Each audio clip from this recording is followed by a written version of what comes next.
You can't mow that. It belongs to the community, the HOA president barked, arms crossed, chin lifted like she owned the sky. I blinked. Ma'am, this is my land. My name's on the deed. She scoffed. Not anymore. That was the moment I knew this wasn't just some mix-up. It was war.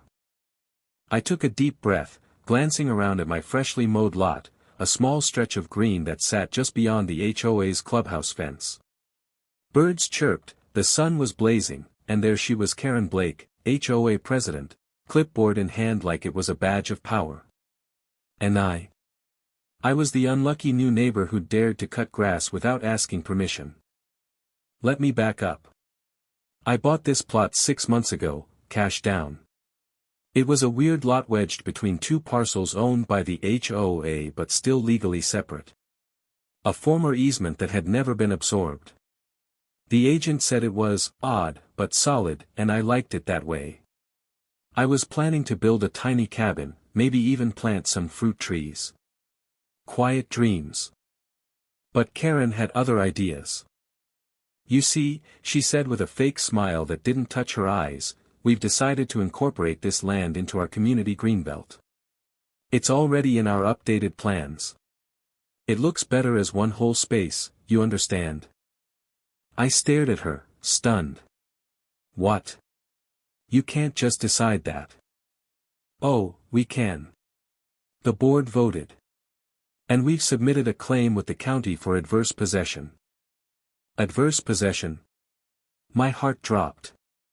That's what squatters use to take land if the owner ignores it long enough. Except I didn't. I'd been working the land since day one. Mulching. Watering. Posting signs. But I have the deed. I have pictures. She cut me off. You didn't respond to the community notices. That's considered forfeiture. That night, I barely slept. Her words circled like vultures: forfeiture, greenbelt, adverse possession. Was this real? Could a group of HOA board members just steal property like that? The next day, I went to the county clerk's office. That's when the real punch landed. A claim had been filed complete with a forged signature. My signature. On a so-called release of property document dated 2 months ago. I stared at the copy. My stomach churned. That wasn't just shady. That was fraud. I marched straight to my lawyer. They faked my signature, I said, voice shaking. They're trying to steal my land. He leaned back in his chair, eyebrows rising. Oh. Then we sue. Within days, a lawsuit was in motion. We filed for fraud, forgery, and damages. But I didn't stop there. I started digging. And what I found? Oh boy. Turns out this wasn't Karen's first time pulling shady stunts.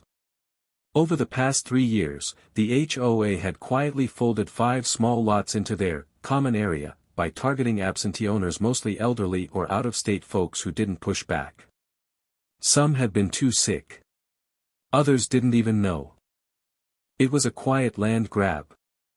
I collected every name, every document, and every victim. We expanded the lawsuit into a class action. Suddenly, Karen wasn't just facing mesh, was staring down 8 families and a whole stack of attorneys. At first, she laughed it off. You're just bitter, she told me, flipping her blonde bob. None of this will hold up. Then came the depositions. Then came the audit. Then came the court order freezing HOA funds. She tried to rally support. Started shouting at meetings. Screaming about how I was destroying the community. But it was too late. The truth was out. And karma?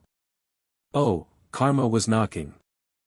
By month 4, the county declared the forged documents invalid. My deed was restored, and the HOA was slapped with a $450,000 penalty. Karen. She was personally fined and removed from the board by vote. But I wasn't done. Not yet. Because I had found something else during my digging, a clause in the HOA's own charter that allowed their building to be sold if they defaulted on legal liabilities exceeding $300,000. So I waited. Quietly. Until the debt sat on their books for 90 days. Then I bought the HOA headquarters at auction. Just like that.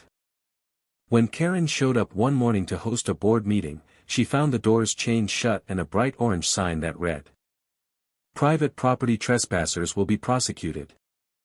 I stood on the curb, coffee in hand, watching her read the sign. Her mouth dropped open. What is this? You can't do this." "Oh, but I did," I said, smiling. "You forged my signature.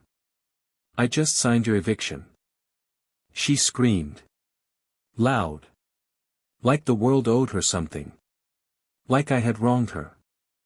But I just sipped my coffee, heart calm for the first time in weeks.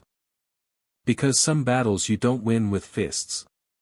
You win with facts, patience, and a lawyer who doesn't flinch. If that doesn't deserve a share and a follow, I don't know what does. Subscribe for more wild real stories like this one.